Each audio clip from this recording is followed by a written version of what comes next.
నా వాచ్ చూడరా కొత్తది సూపర్ ఉందిరా బాగా ఉందిరా నీ వాచ్ సరే పిల్లలు జల్లి జల్లి మీ హోంవర్క్ చూపించండి. సార్ నా వాచ్ కనిపించలేదు, ఎవరో ఎత్తేసినారు. వాచ్ ఎత్తేసారా? అది ఎక్కడికి వెళ్ళిండదు, ఇక్కడే ఎవరితో ఒకరితో ఉంటుంది. ఈ బట్టలందరూ కండ్లకు కట్టుకోండి.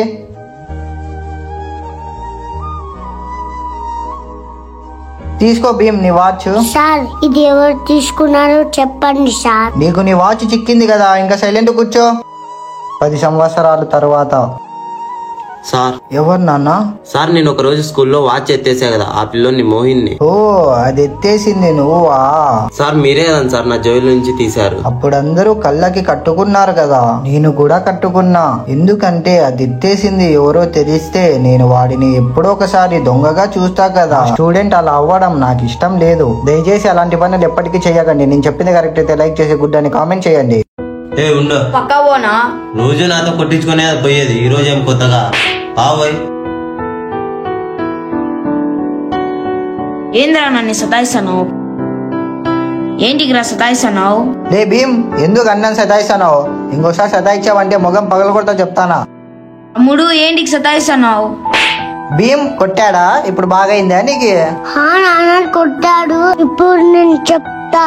రోజన్న వచ్చేప్పుడు ఒక రౌడీ నిలబడి కొడుతూ ఉంటాడన్న. ఏ ఉండు, రోజు నుంచి నన్ను నిలబెట్టి కొట్టావంటే నీ మొగం పలగొడతా.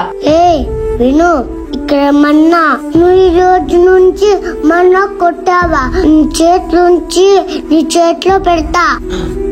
ఈ వీడియో నచ్చింటే లైక్ చేసి సూపర్ అని కామెంట్ చేయండి.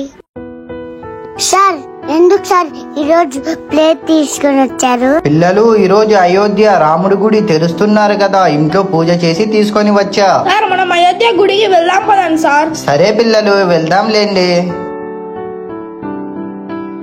ఈరోజు అయోధ్యకు వెళ్దామన్నారు కదా సార్. నాన్న నేను రాలేను, మీరందరూ వెళ్ళండి. ఎందుకు సార్? నాన్న నాకు ఇంట్లో పరిస్థితి బాగలేదు, అందుకు రాలేను. సార్ మీరు రాకపోతే మేమెట్లా వెళ్తాం సార్? మేమేమన్నా ఉన్నవాళ్ళమా సార్? మీరే పిలుచుకు వెళ్ళాలా సార్? సరే పిల్లలు వెళ్ళి లంచ్ చేయబోండి. దేవుడా నా పరిస్థితి నీకు తెలుసు. నేను ఈ పేద పిల్లలకి చదువు చెప్పాలని ఎవరితో ఫీజు తీసుకోలేదు. అంతేకాక నాకు నెల నెల జీతం ఇచ్చే వాళ్ళు కూడా లేరు. డాడీ ఇచ్చి వెళ్ళారు సార్. ఇన్ని డబ్బులు ఎవరిచ్చారు నాన్న? మీకు ఈ వీడియో నచ్చింటే లైక్ చేసి జై శ్రీరామ్ అని కామెంట్ చేయండి. రోజు స్కూల్ నుంచి వచ్చేస్తావు, ఈ రోజు వచ్చావా? నీ కాళ్ళు ఎరగొడతా చెప్తానా? లే అమీన్ వీడిని స్కూల్ దగ్గర దింపిరా, నేను ఆటో స్టాండ్ లో ఉంటా. సరే అన్నా. అరే అమీన్, ఎందుకు నువ్వు రోజు వాడిని తొందరగా పిలుచుకొని వచ్చేస్తావు? నాకు రోజు కడుపు నొప్పిస్తాను, కాలు నొప్పిస్తాను, తలకాయ నొప్పిస్తానని చెప్తానాడన్నా. నేను ఏం చేయాలన్నా? ఈ రోజు వాడు ఏం చెప్పినా నువ్వు పిలుచుకొని వచ్చావంటే నీకు కొట్టి కొట్టి కాళ్ళు ఎరగొడతా. సరే అన్నా. నీకు చెప్పినా కదా వాడిని పిలుచుకొని రావద్దని, నీకుందిరా ఇప్పుడు? అన్నా అన్నా నేను చెప్పేది వినండి అన్నా. అన్నా అన్నా నేను చెప్పేది నేనేం వినను రా. అన్నా స్కూల్ ఫీజు కట్టలేదని నా తమ్ముని బయటికి దొబ్బేశారన్నా. ఏంటి? అవునన్నా నేను చెప్పింటే నిజమన్నా. భీమ్ మరి నాతో చెప్పాలి కదరా.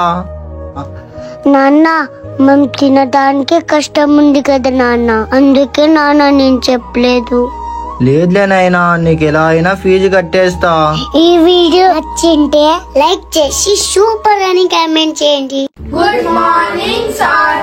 గుడ్ మార్నింగ్ పిల్లలు. ఈ సమ్మర్ కి మనం పిక్నిక్ కి అయోధ్య రాముడి గుడికి వెళ్తున్నాం. సార్ నేను మనం పిక్నిక్ అయోధ్యకి వెళ్తాను కదా, నేను అక్కడ దేవుని ఫోటోలు ఎన్నో తెచ్చుకుంటారా. ఈసారి పిక్నిక్ కి అయోధ్య వెళ్తామా? ఈసారి పిక్నిక్ కి మేము వెళ్తున్నాం అయోధ్యకి, నువ్వు కాదు. లే నువ్వు తక్కువ కులం వర్రా, నీకెందుకు పిలిచిపోతారు పారా. సార్ నేను ఈసారి పిక్నిక్ రాకూడదా? ఎందుకు రాకూడదు నాన్న? వీడు నేను తక్కువ కులం వాడివి, నీకు పిలుచుకోపోరు, నువ్వు రాకూడదు అంటున్నారు సార్. పిల్లలు ఏంటి మీరు ఇలా చెప్తున్నారు? ఆ గుడి అందరికీ సమానమే, కుల మతాలు భేదాలు ఉండవు. మనం 2024లో ఉన్నాం పిల్లలు, అవన్నీ ముందు కాలంలోవి. భీమ్ కి సారీ చెప్పండి. ఈ వీడియో నచ్చింటే లైక్ చేసి సూపర్ అని కామెంట్ చేయండి. మా ఛానల్ ని సబ్స్క్రైబ్ చేయండి ఫ్రెండ్స్.